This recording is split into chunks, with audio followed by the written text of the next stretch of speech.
So over the years, we have developed a set of principles. We like to guide our team by a set of principles rather than a set of policies.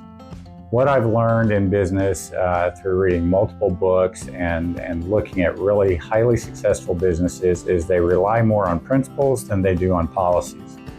And the difference is, if you think of policies are something that come externally.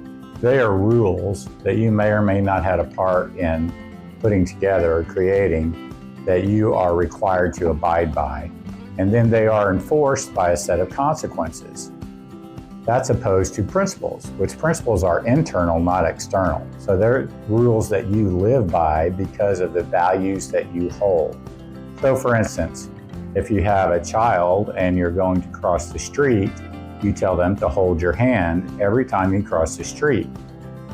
And that's so they don't get hit by a car. It's a principle of safety, but it's a rule that you impose upon the child until they're old enough to understand the principle. Later, they understand that you have to do things from a safety perspective as a value, and so that becomes internal rather than external. And so at Super Inspector, you're not going to find a big, thick policy manual. You might find manuals on procedures and processes. This is kind of how we do things, but it's not going to tell you how to make decisions. We want you to make decisions guided by principles, using your own judgment. We hire people based on trust. Can we trust you? If we feel like we can trust you, and you're a culture fit, then we want you to make decisions. Anybody in our company can make a decision for the company, and our very first principle is, if you have a decision to make it. So if something comes before you, a customer calls and says, hey, I had a really bad experience, the inspector didn't do a good job, or the test technician, I don't think he really did his job well, you have a decision to make at that time. In most companies, you would probably hand that decision off to a supervisor, right? In our company, we want you to question the client and figure out what is the best solution for that client and make the decision. If that means that you say, how about we give you a refund, you have the power to do that. So if you have a decision to make it. Also, when you have a decision to make and you need to make that decision, then you should do that based on what is right for the team, what is right for the client, what is right for the agent. Whether that's the buyer's agent or the seller's agent, you do what is right for them.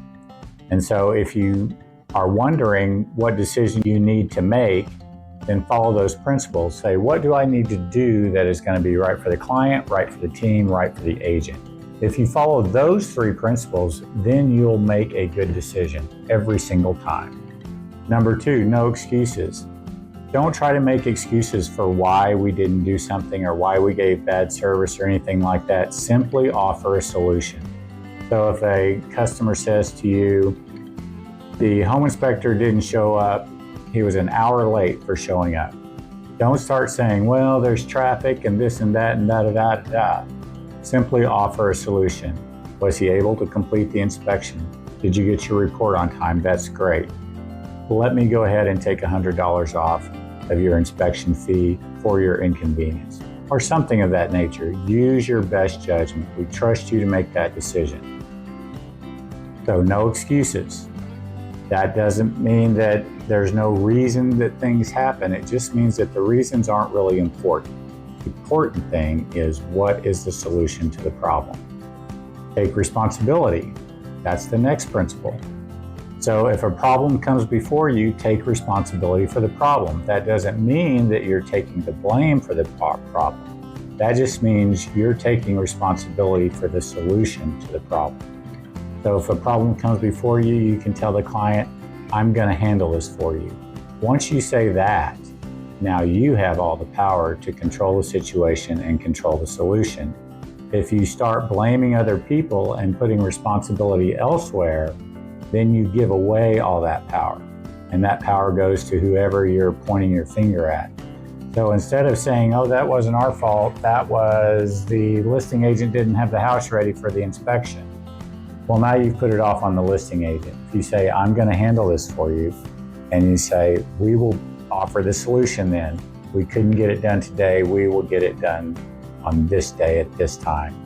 That's not always going to satisfy the client, but at least you're offering a solution and you're taking responsibility for the problem. Another one of our principles is be accountable.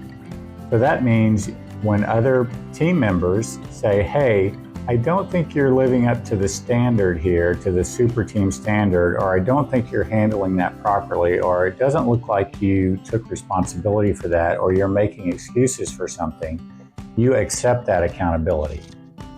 Don't fight back and feel like that person is mad at you, blaming you, being critical of you. All we're trying to do is make each other better. And accountability is the number one thing that helps people be successful. I've had the opportunity in my business career to talk to many highly successful people, some worth hundreds of millions of dollars. And the one thing that they all have in common is they have accountability partners, people that hold them accountability to their own standards. And so they set standards for themselves, and then they have people around them that call them out when they're not living up to that standard. We want that same level of accountability within our company. We want people around each of us that holds us to the standard so that we don't slip. That is the number one key to success, accountability. And then think about the words that you use. There are some words that we would like you not to use and some words that we would like you to always use. And the main thing is to try to always frame things in the positive.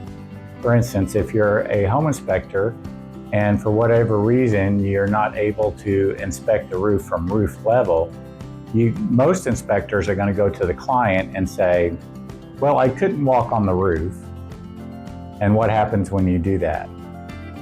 When you say, I didn't do something, I couldn't do something, the first thing that happens is the defenses go up for that client. They're like, wait a minute, I paid you to walk on the roof to do a roof inspection and you didn't do it. Am I going to get some kind of refund? Do I need to call a roofer out?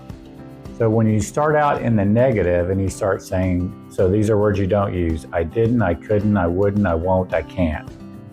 Instead, use things like I did, I will, I can. And so when you say, instead of I didn't walk on the roof, you say, I inspected the roof from the edge of the roof on my ladder. I inspected the roof with my drone. I inspected the roof with my camera pole. I inspected the roof from the ground with binoculars. So if you just say what you did do instead of what you didn't do, now you have a positive frame of reference that you can move forward with that client. So you say, I inspected the roof from the edge upon my ladder, and this is what I found. And you start showing them the things that you found. Now you have a positive experience for that client. Now we're in coordination with our mission, which is to provide opportunity and super experiences. So it's not a super experience when you use negative words. It's always a super experience when you use positive words. The most important principle that we have is our yes mindset. And this goes along with words that we use and words that we don't do. If you always say yes to customer requests, then you have the power. When you say no, now you have to explain your no. If a customer says, can I move this appointment from Tuesday to Wednesday, and your answer is no, they're going to want to know why, right? So now you have to defend that. If you simply say yes and then figure out how to do it, whether you know we can do it or not, we'll figure it out one way. Just say yes, we'll take care of that for you. They don't need to know what it's going to take to move that appointment. All they need to know is that we will get it moved. So the answer to customer requests is either going to be yes, can do that for you. Yes, we will arrange that for you, or we have a better plan. And so the way you apply that, you just simply say yes and then figure out how to do it. Or you say, as a client once asked if we can do something that we don't have the people to do, you say, I will arrange that for you, and then we will find a third party to do that for them and set the service up. So for instance, mold remediation. We don't do mold remediation, but if a client asks, can you do mold remediation? We can say, we will arrange that for you through our referral partners. And then if we don't have a referral partner, we'll find one. In the instance of mold remediation, we do have a referral partner. And we'll arrange the service for them. as opposed to just handing them a telephone number and expecting them to take care of everything. We take power over the client experiences by saying, we will arrange that for you. We contact the third party. We set up the appointment. We maintain contact with the client. So it's yes, we will arrange that for you, or I have a better plan.